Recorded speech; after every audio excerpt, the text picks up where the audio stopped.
What does making Puerto Rican food mean to you? It means culture. It means keeping our tradition.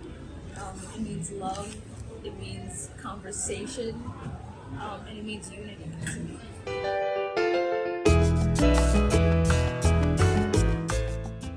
Puerto Rico is known as the Island of Enchantment, a place with beautiful landscapes, music, and deep culinary traditions that have been shaped and crafted by the Taino, African, and Spanish people, and are continuously being passed down for generations.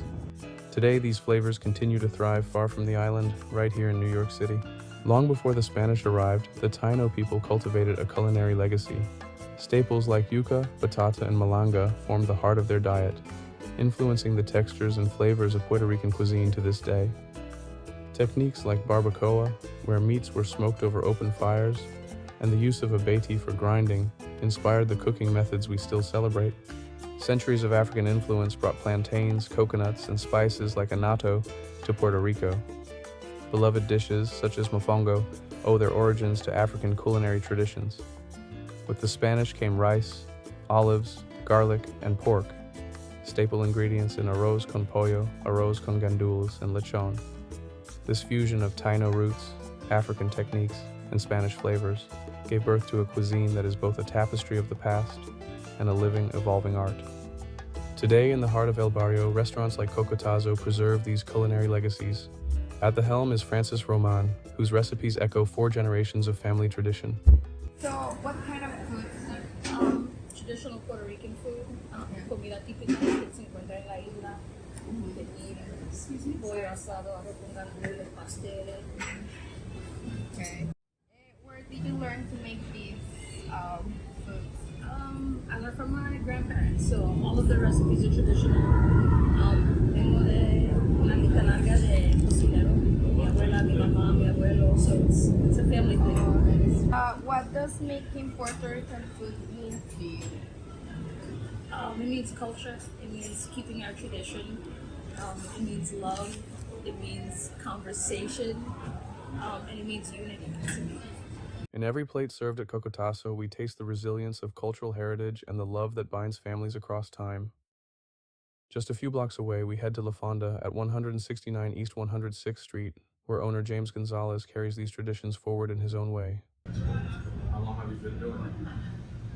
I mean, I've been eating all my life, so you know, but the place has been here under different owners and different businesses for about 36 years.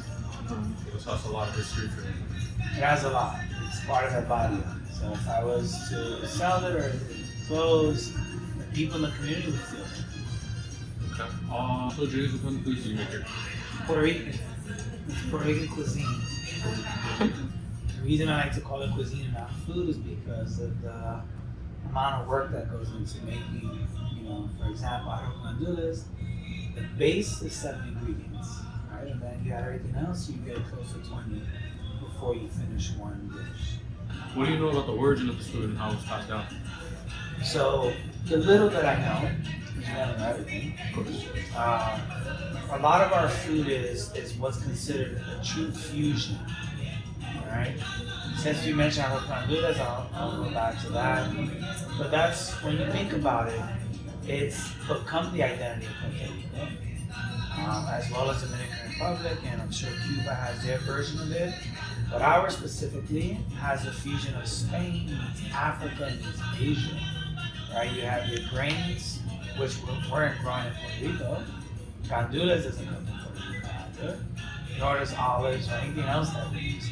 The vast majority of it is from different regions. So what I've learned is how our food is just a worldly food. Mofongo originates from Africa, you know, so it's not something that is ours per se. It's something that we've inherited and just enhanced it and created it to where it became a good fusion of every culture that was on the island into one plate. All right, well, that's all the questions that I have. Thank you. Sweet. While restaurants like Cocotazo and La Fonda preserve tradition through their menus and community presence, Puerto Rican food also thrives in family kitchens, nourishing loved ones and connecting generations. We talked to Gloria Ayala in Queens, New York, where the same cultural bond is forged with every home cooked meal. Okay, so We're going to start off by asking you your name and where you're from. So my name is Gloria Ayala, and I'm originally from the South Bronx, New York City. So where did you learn to make pernil? Oh my gosh. I learned to make pernil by my mother. My mother was a great cook, really. And she was just unnatural. She would eyeball everything. Nothing was measured. And so I wasn't as good as her in the kitchen, but I would love to just watch her. And then I think I'm pretty good now. And yeah, it was by my mother. In homes like Gloria's, time-honored recipes are passed down intuitively, measured not by cups or spoons, but by memory, taste, and love. What does making Puerto Rican food mean to you? Family. It means comfort, tradition. Puerto Rican food is a way to bond with families and outsiders. It's such a comfort food, and you know what? It's a tradition to make it every year. It's so delicious, and it's very memorable type of food that you crave it year after year. The dishes prepared here carry the warmth and presence of our loved ones, whether they sit at the table today or live on through stories we share. As Puerto Rican cuisine thrives here in New York, it continues to evolve.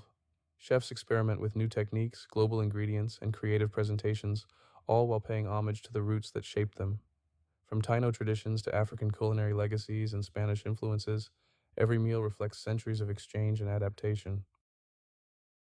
In places like Cocotazo and Fonda, Puerto Rican recipes are more than just food.